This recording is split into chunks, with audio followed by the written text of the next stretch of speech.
원장님, 연예인들 중에서도 유독 엄청 동안인 분들 있잖아요. 뭐 장나라라던가 김사랑 이런 분들은 40대인데 어떻게 그 얼굴을 유지하는 거예요? 사실 이런 동안 연예인들의 비법은요, 이목구비 비율이나 생김새에 있는 게 아니에요. 바로 매끈한 얼굴 윤곽에 있습니다. 우리가 턱선이 무너지면 단번에 10살은 늙어 보이지만 이 동안 연예인들처럼 매끈한 얼굴 라인만 유지해도 또래보다 10년은 젊어 보일 수 있거든요.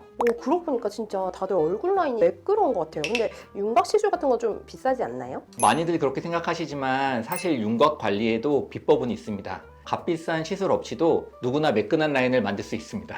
안녕하세요. 20년 경력의 피부과 전문의 이용선입니다. 오늘 영상에서는 연예인처럼 동안 얼굴을 만들 수 있는 효과 좋은 동안 시술 딱 3가지와 홈케어 관리법까지 알려드리려고 합니다. 더 이상 값비싼 시술 앞에서 좌절하지 마시고요. 제가 말씀드린 방법대로 꼭 따라해보세요. 원장님, 근데 40, 50대가 되면 갑자기 왜 얼굴 라인이 되게 울퉁불퉁하게 되고 막 처지고 무너질까요? 처짐의 원인은 아주 복합적입니다. 단순히 피부 표면의 탄력이 떨어졌기 때문이 아니고요. 피부를 탄탄하게 지지해주고 있던 지방, 근육, 인대, 뼈, 피부 안쪽에 있는 모든 구조물이 약해졌기 때문입니다. 쉽게 말하면 텐트를 세우던 기둥이 약해서 흔들리면서 그 위에 텐트천이 아래로 쭉 늘어지는 것과 같은 원리예요. 그래서 노화가 시작되면 겉에서는 피부가 탄력을 잃고 얇아지고요. 속에서는 근육과 인대, 뼈가 약해지고 그 위에 있는 지방은 밑에서 지지해주던 힘이 약해지니까 중력을 따라 점점점 밑으로 내려오게 됩니다. 그래서 예전에는 주로 볼에 몰려있던 지방이 입가나 턱선으로 몰리다 보니까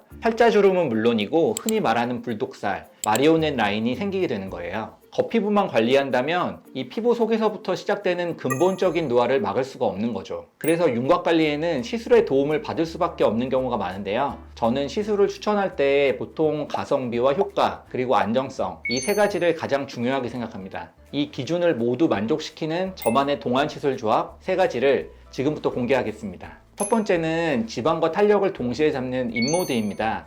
얼굴에 살이 좀 있는 편이고 특히 이중턱이나 심술보 때문에 얼굴이 후덕해 보인다는 말을 들어보셨다면 인모드가 아주 좋은 해결책이 됩니다. 특정 부위에 지방이 뭉쳐서 턱선이 무너진 분들에게는 지방의 무게를 줄여주는 것만으로도 얼굴이 훨씬 갸름하고 리프팅되어 보이는 효과를 줄 수 있거든요. 인모드는 진공으로 피부를 쭉 빨아들인 상태에서 강력한 고주파 에너지로 딱 지방세포만 파괴하는 원리예요. 이때 단순히 지방의 크기를 줄이는 게 아니라 지방세포의 개수 자체를 줄여주는 게 포인트입니다. 지방세포가 많을수록 살이 쉽게 찌게 되는데 인모드는 개수 자체를 줄여버리니까 요요의 걱정이 현저히 적어집니다. 또 이렇게 지방세포를 영구히 태우는 과정에서 콜라겐과 엘라스틴의 생성이 촉진됩니다. 불필요한 지방은 줄이고 피부 탄력은 높이는 효과를 동시에 볼 수 있는 거죠. 가격도 다른 리프팅 시술에 비해서는 합리적이에요. 얼굴 전체 시술을 받는데 10만 원 이하인 병원들도 있습니다. 저는 좀 얼굴에 살이 별로 없는 편인데 그런 사람들은 인모드 받으면 좀 안 되는 건가요? PD님처럼 얼굴에 살이 없는 분들께는 사실 별로 추천드리지 않아요. 이런 분들이 인모드 시술을 과하게 받으면 볼페임이 생기실 수 있거든요. 그래서 얼굴에 살이 별로 없는 분들을 위한 두 번째로 소개해드릴 시술은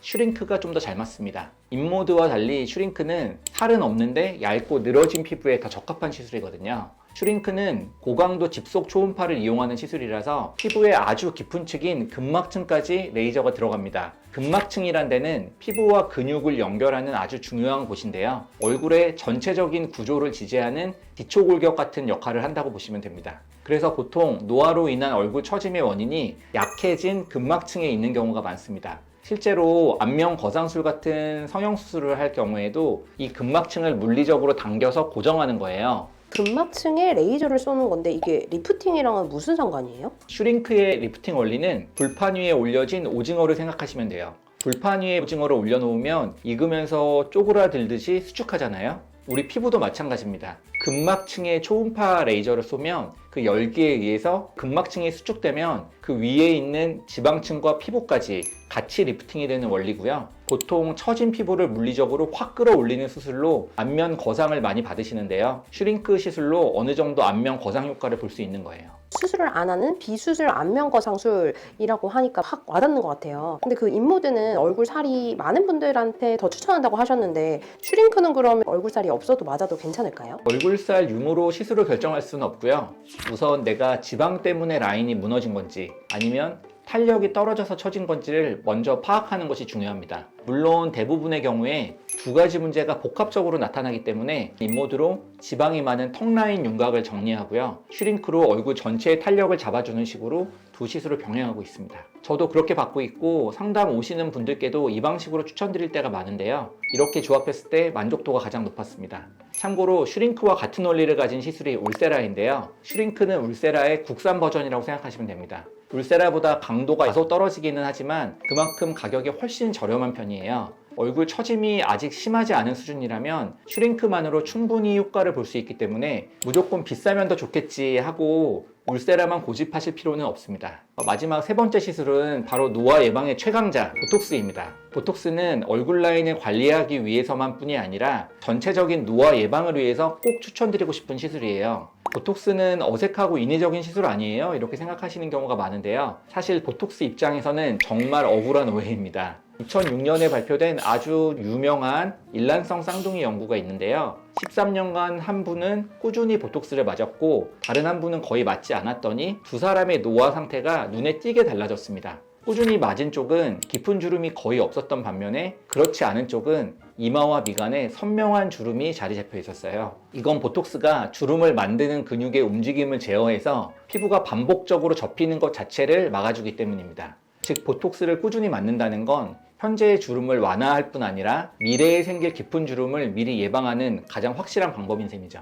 윤곽 관리를 위해서면 보톡스는 어디에 맞는 게 좋아요? 제가 특히 추천드리고 싶은 부위는 바로 턱끝 보톡스입니다. 나이가 들면 입꼬리를 내리는 근육의 힘이 강해지면서 나도 모르게 입꼬리가 처지고 약간 슬퍼 보이는 인상이 될 수 있는데요. 이때 턱끝 근육을 이완시켜주는 보톡스를 소량만 주사해도 울퉁불퉁한 자갈턱이 매끈해지고 턱 라인이 부드러워집니다. 적은 비용으로 전체적으로 훨씬 세련되고 긍정적인 인상을 만들 수 있는 거죠. 자, 그런데 시술을 받았다고 다 끝난 게 아닙니다. 시술 효과를 최대한 오래 유지하고 근본적으로 노화를 예방하려면 평소의 생활 습관이 사실은 더 중요하다고 볼 수 있어요. 딱 이 세 가지만큼은 꼭 지켜주세요. 첫 번째 습관은 피부 장벽을 지키는 최소한의 세안법입니다. 평소에 뽀드득 소리가 날 정도로 강하게 세안해서 개운하다 느끼시는 분 많으시죠? 이건 우리 피부를 보호하는 소중한 피부 장벽까지 모두 씻어내는 노화를 촉진하는 아주 나쁜 습관입니다. 피부 장벽이 무너지면 피부는 수분을 유지할 능력을 잃어 만성적으로 건조해지고요. 적은 자극에도 쉽게 붉어지거나 염증이 생기게 됩니다. 이런 미세 염증이 장기적으로 콜라겐 분해를 촉진할 수 있는 거고요. 그래서 세안은 이런 약산성 클렌저를 이용해 아주 부드럽게, 가볍게, 짧게 해주셔야 돼요. 특히 약산성 클렌저 사용이 정말 중요합니다. 우리 피부는 산도가 약산성을 유지할 때 가장 건강하거든요. 저는 제가 쓰는 클렌저가 약산성인지 아닌지 좀 잘 모르겠는데 그걸 알 수 있는 방법이 있을까요? 약산성 클렌저는 보통 제품명에 약산성이라고 표시된 경우가 많습니다. 제품 설명란에도 약산성 클렌저라고 홍보를 많이 하고 있고요. 소듐 코코일 글루타메이트나 코코베타인 같은 성분이 앞쪽에 위치하면 약산성일 확률이 높긴 한데요. 또 무조건 약산성이라고 볼 수는 없거든요. 그래서 애초에 약산성이라는 단어가 제품명에 포함된 제품, 약산성이라고 홍보하는 제품을 구매하시는 게 편하실 거예요. 혹시 원장님 그런 클렌저를 그냥 추천해 주실 수는 없을까요? 저는 에스트라의 아토베리어 365 버블 클렌저를 자주 쓰는데요. 이 클렌저는 저희가 따로 거품을 낼 필요가 없는 버블형이에요. 그래서 피부에 바로 올리면 되는데 정말 부드럽습니다. 예민한 분들도 아무런 자극 없이 사용하실 수 있어요. 두 번째 습관은 모든 노화의 주범을 막는 자외선 차단 습관입니다. 제가 정말 입이 닳도록 강조하는 부분인데요. 눈에 보이는 피부 노화의 80%는 자외선 때문에 발생합니다. 특히 UVA는 피부 깊숙한 진피층까지 침투해서 콜라겐과 엘라스틴을 파괴하는 주범이에요. 더 무서운 건 UVA는 흐린 날이나 심지어 유리창을 통과해서 실내에 있을 때도 우리 피부에 영향을 준다는 건 알려진 사실입니다. 그러면 1년 365일 외출을 한다거나 창가 근처에 있을 때는 선크림을 무조건 발라야겠네요? 그렇죠. 물론 외출 시간이 30분 이하로 짧다거나 창가 근처에 잠깐만 앉아 있을 때는 괜찮습니다. 하지만 30분이 넘어가면 피부가 손상을 입을 수 있기 때문에 선크림을 바르시는 게 좋아요. 힘들게 인모드 슈링크로 콜라겐을 만들어 놨는데 자외선 차단을 안 한다는 건 그냥 밑 빠진 독에 물을 붓는 것과 똑같은 거죠. 자외선 차단제는 현존하는 가장 효과적이고 저렴한 안티에이징 시술이라는 점 절대 잊지 마세요. 마지막 세 번째 습관은 피부 속부터 채우는 수분 관리 습관입니다. 인모드나 슈링크 같은 시술은 우리 피부 속에 콜라겐을 새롭게 만들어내는 과정을 시작시켜주는 스위치 역할을 한다고 볼 수 있는데요. 이 과정이 원활하게 진행되려면 아주 건강하고 촉촉한 환경이 필요합니다. 매일 충분한 양의 물을 마시는 것은 물론이고 피부 장벽을 튼튼하게 해주는 세라마이드, 콜레스테롤, 지방산 성분이 포함된 보습제를 충분히 발라 피부가 마를 틈을 주지 않는 것이 중요합니다. 시술 후 이렇게 최적의 환경을 만들어주는 것이 시술의 효과를 200% 끌어올리는 비결입니다.